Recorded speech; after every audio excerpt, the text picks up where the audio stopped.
Good morning. So we get to get you kicked off this morning by Dr. Bulger, which I'm delighted personally and professionally. And I just want to say thank you. I recognize that everything has an opportunity cost, and the fact that you're here means you're not somewhere else. And I also recognize that you are each invited here because you are experts. You're experts in your own experience, you're experts in your field.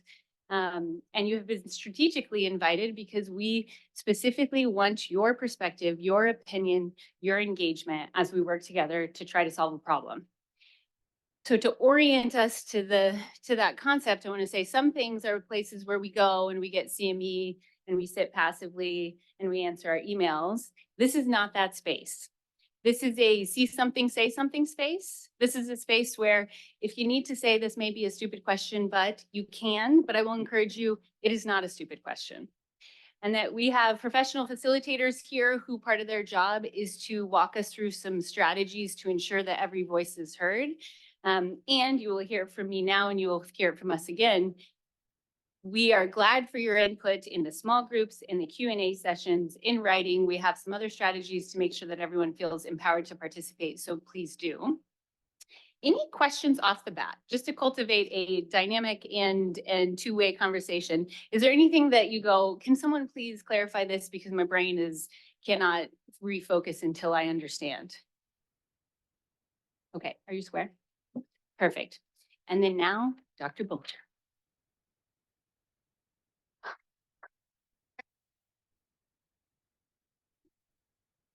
Well, thanks, Lacey, and I want to congratulate you on this is your vision and all the hard work you've done to put this conference together. This is exciting. I'm excited by the group in the room. I know most of you, if not all of you, and I think this is going to be a really interactive couple of days. I think we have a really important problem to solve, and it's going to take a little bit of work to do that. So really delighted that you're all here.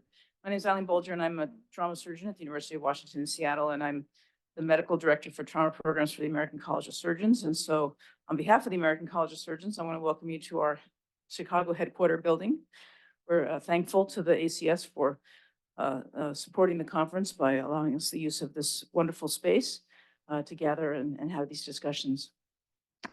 Also want to thank the staff and the Coalition of National Trauma Research Center is a vision we had a number of years ago about how we could really bring our community together, how we could bring all of our societies together and leverage the power of that resource to advance trauma research in the United States. And I think you'll see today there's an example of the great work the center is doing. So really excited to be part of this. So I was asked to talk about why we are here. And I think most of you know that traumatic injury is a major public health problem. You may or may not know how much it's increased over the past several years.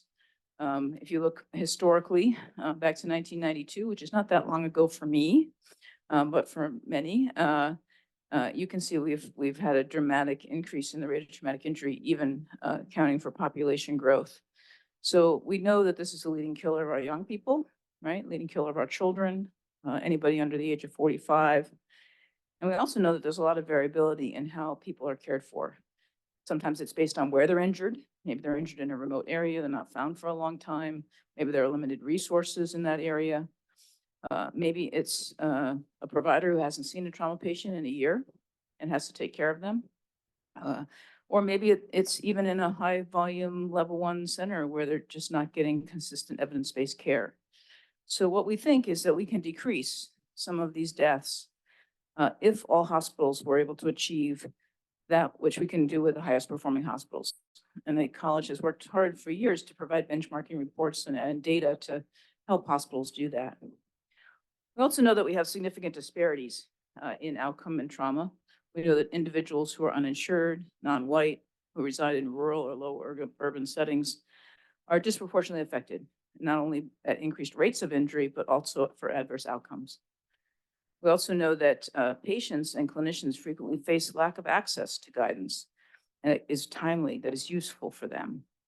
And trauma research historically has been really significantly woefully underfunded. And many researchers have pointed out the fact that despite this being a major public health problem, the federal dollars that are go towards supporting trauma research are extremely limited.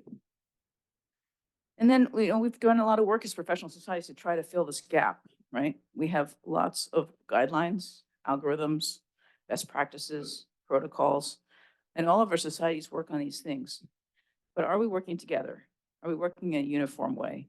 And is there a better way for us to come together in not only developing standards of care, but in implementing them? And in this conference, a big focus of this conference is thinking about implementation. Some other challenges we have, I think, is how do we get these to the bedside? How do we get them immediately available to anybody who needs them? Many of them are behind firewalls, or behind journal firewalls, right? They're behind our own institutional firewalls. So how do we get access to them? And they're variably updated. So maybe you're looking at a guideline that's 5 years old and the evidence has evolved, right? So how do we keep them current? How are we sure that we are getting the right word out at the right time? There are variable resources, and dissemination is a problem. Equity is a problem, and transparency of authorship is a problem. So we have lots of issues to address. And these are some of the things we're going to talk about over the next few days, right? How do we come together as a trauma community, develop a strategy where we're putting out the absolute best, most useful evidence-based guidelines for care?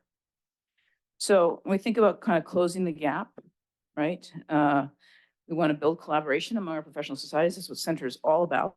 And so that's why you're all here in the room. Many of you are representing different societies. I'm also here representing the American Association for the Surgery of Trauma.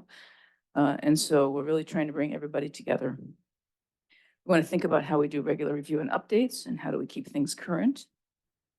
We want to think a lot about implementation research. There is a whole science around implementation science, and thinking about how we really leverage that in this process. We want to make sure that we are consciously focused on equity, that we have equitable access, and are focused on the diversity of audiences for these protocols.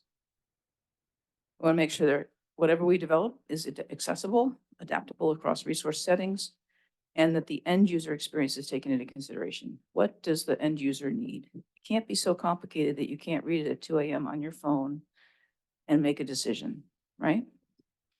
So in closing the gap, we talked about all these things.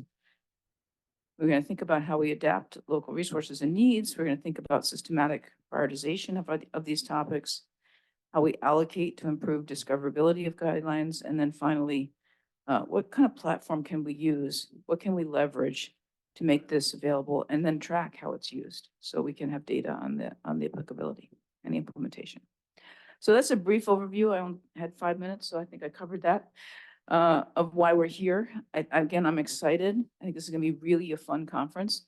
I can congratulate everybody that's come together to pull this off, and I think you'll find it a very engaging 2 days. We do want you to be engaged. This is not the time to be on your computer, on your phone. We give you breaks for that. Be engaged, be part of the discussion. I think we'll make a big difference here. So thank you very much.